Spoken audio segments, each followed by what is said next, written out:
Welcome to the Parent Matters podcast, where we help you navigate the ever-changing landscape of parenting and equip you with tools to confidently parent your children. I'm Susan Stutzman, and today I'm going to be sharing a few ways for you as a parent or a guardian to be thinking about how to help your child get ready for summer scheduling. As a parent myself, I just want to name that often we can be hyping up, it's almost summer vacation, or 10 more days until summer, or it's going to be spring break. But with every transition, children need to be prepped in order to avoid unnecessary anxiety. And a lot of times when there is going to be a big change, it can feel exciting to a child, like we're not going to do school or I'm not going to do this. But then all of a sudden it can become it can feel anxiety provoking, or it can feel stressful because so much is changing so quickly in a child's world. So, for example, I just want to share that if you are ending a school year and you're transitioning into summer, some families then have a caregiver that's at home with the child, and the routine changes for the child. They may be able to get up later. They may be able to watch more shows or play outside or visit the pool. For other families, it may look like you have scheduled programming that continues through the summer that looks similar to a school year, such as your child went to Montessori for the whole year and they are going to Montessori camp. And it just is almost like a seamless transition because hours are similar. It's just less academic focused and more focused on nature or different things. There are other families that might piece together childcare. So they may be doing different camps or Bible schools or you name it, swimming lessons. And so then the child is scheduled. And so it's not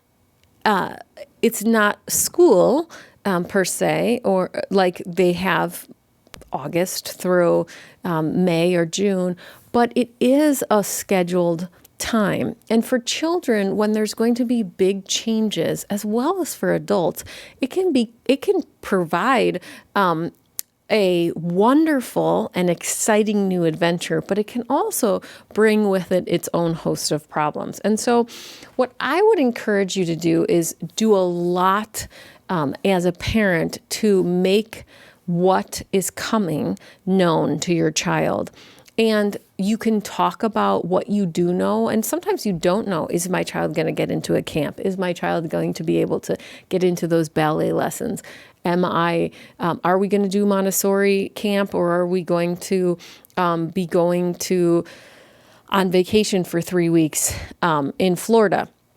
Whatever's going on, as much as you know, if you can write it out or put it on some thing that is visual to a child, especially depending on their age. For younger children, the more tactile and visual something can be, the more they can begin to manipulate with their eyes or their hands what they're anticipating and become familiar with it, and it feels less stressful or I don't know what's happening or anxiety provoking, if you will. What I like to do for my own children is to create pictures of different things that we're going to do alongside of boxes that look like just a very simple calendar so that they know what they're anticipating. And we talk about a big view. So we have 10 weeks from when school ends to when it starts again. And these are the things that we're going to do during summer. Some things might happen as planned and some things might not. And helping them to begin to navigate that summer, just like any other time, might have some things that are unexpected and might not go as planned. Then I like to pare it down so that I have week by week, so that the children in my life can see what we're planning for each day. And I include my schedule so that they know what I'm planning to do, what I'm planning for them to do, so that things don't feel as big of a surprise to them. Sometimes as parents, it can be overwhelming to even think about this, because we are making so many plans and making sure that our child is getting to the place on time that they're supposed to be, or getting back, or being picked up, or navigating rides, or all these different things. And we forget to remind our child consistently about all of these things. We're like, whew, that's done. I got it figured out. But helping them to navigate the stress of change, whether it's good stress or negative stress, is really setting them up for success through creating a visual of some sort to note the upcoming change.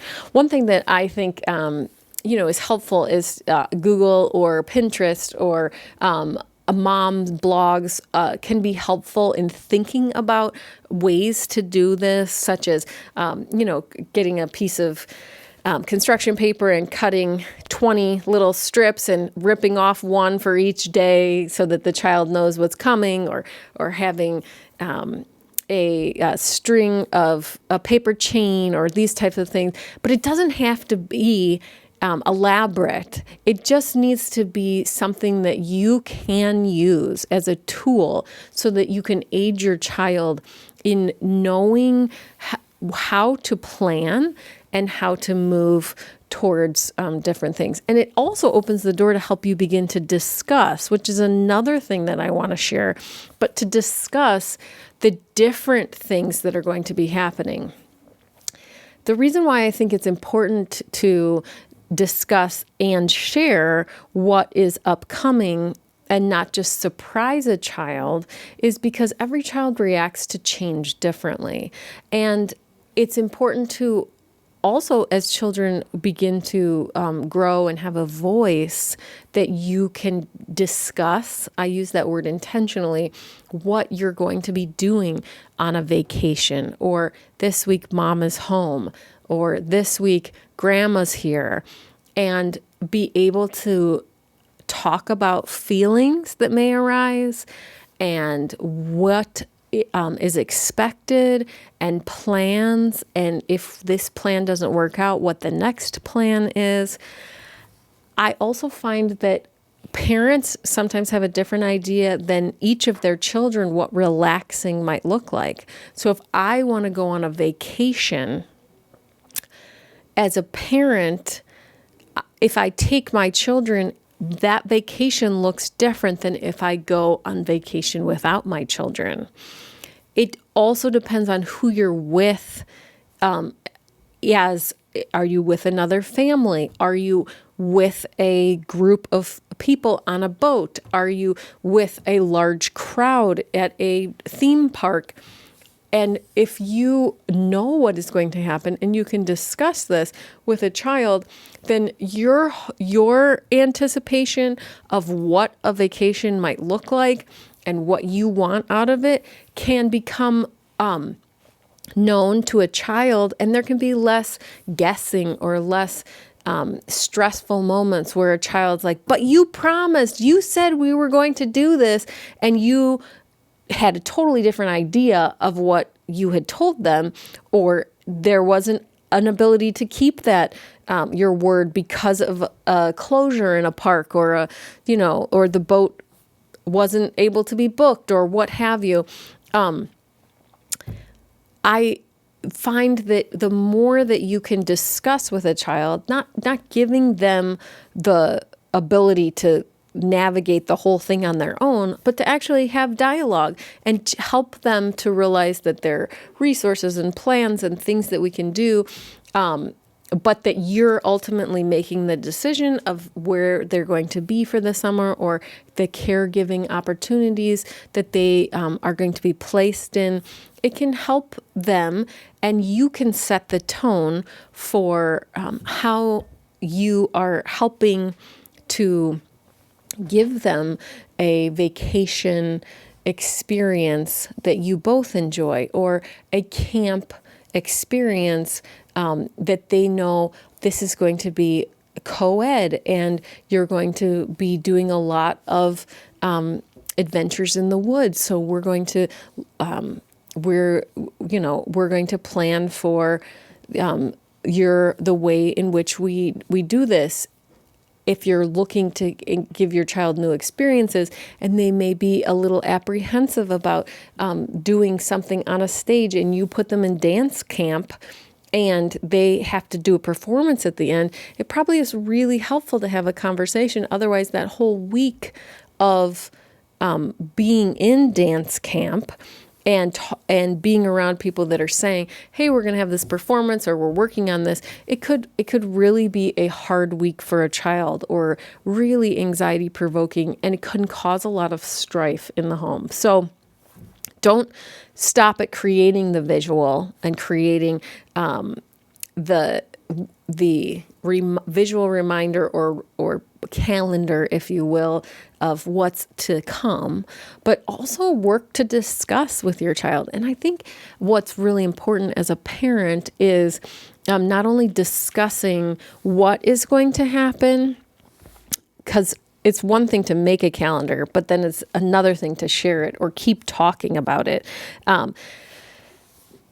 I will say, as parents, sometimes it can be overwhelming, and we feel like, well, I already shared that with a child. But if you can carve out even a few moments each night before the next day to talk about the scheduled activities and review what is coming up, you can be guaranteed that there will be a lot of settling in your system as well as your child's system as you navigate the differences of what summer scheduling looks like versus school scheduling.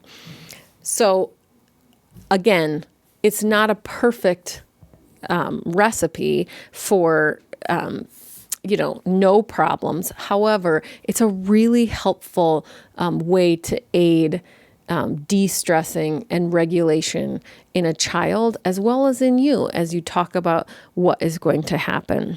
One thing that I also encourage parents to think about as they're getting ready for summer scheduling is thinking about resourcing their child, or resource packs. At school, your child has typically a backpack that they bring, or something that can house a myriad of things, but commonly found in backpacks can be books or school supplies, pencils, markers, sometimes glue, water bottle, a lunch box. Some schools have iPads or library books, homework, etc. Some kids choose to bring tissues for the past 2 years, having extra masks. All of these things are what I would consider a resource for a child to be able to do their job, which is school, well. And sometimes when we transition into summer scheduling, we don't always have as thought out resources or resource packs. And for children, it can be really helpful to work with them to create resource packs for what they need. So depending on if you're going on vacation and they need a resource pack for the day let's say you're going to Disney World and you want to make sure that they have that you can buy food there, and that you can get water bottles there, and all of these things. It could be helpful to either talk about where you can get the resources or bring in your own, just to make them feel more comfortable. It's kind of like if you think about when you had a young child in your care, having a diaper bag with a diaper or a few diapers, wipes, an extra change of clothes, some extra food or formula, maybe a water bottle in case you didn't know if there was water in the area, a changing pad, any type of resource that your child might need that you might not be able to find quickly or readily. Because a child, when a young child or an infant needs something, oftentimes they need it very quickly. And to lower a child or an adult of any age, their stress level, it can be helpful to think about having resource packs for different events or different scheduled programming or different vacations or different summer scheduling to help aid your child in their de-stress or decreasing their anxiety. I'll give you an example. So if you know that your child is going to go to swimming class, right? They are going to be at a swimming camp. They're going to learn how to swim. They're going to do all of these things. Perhaps it's 3 hours long.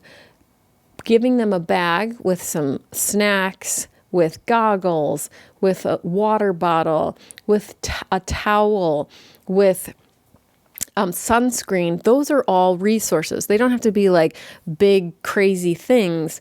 But oftentimes we don't necessarily think, okay, that's a resource for our child or for us. But if you begin to think in this language, it can, and in these concepts, we can begin to see how we can support ourselves in times that are a little bit uncertain. Just like, if you were going somewhere that you didn't know, if you have your phone, and you have the address, you can look it up on a map and you can get directions. That's a wonderful resource. So I would encourage you to think about, as summer scheduling is beginning, to create a resource pack for each child that you have in your care and change or swap things out as needed so that they can be equipped for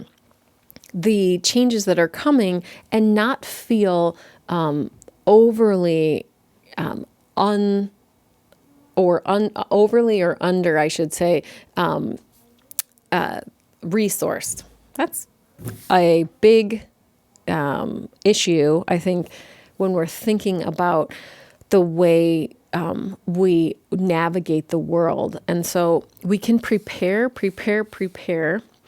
and we can create visuals to note upcoming changes. We can discuss things, we can create resources, but we can't prepare for everything. And so helping our children learn also to have problem-solving brains is important.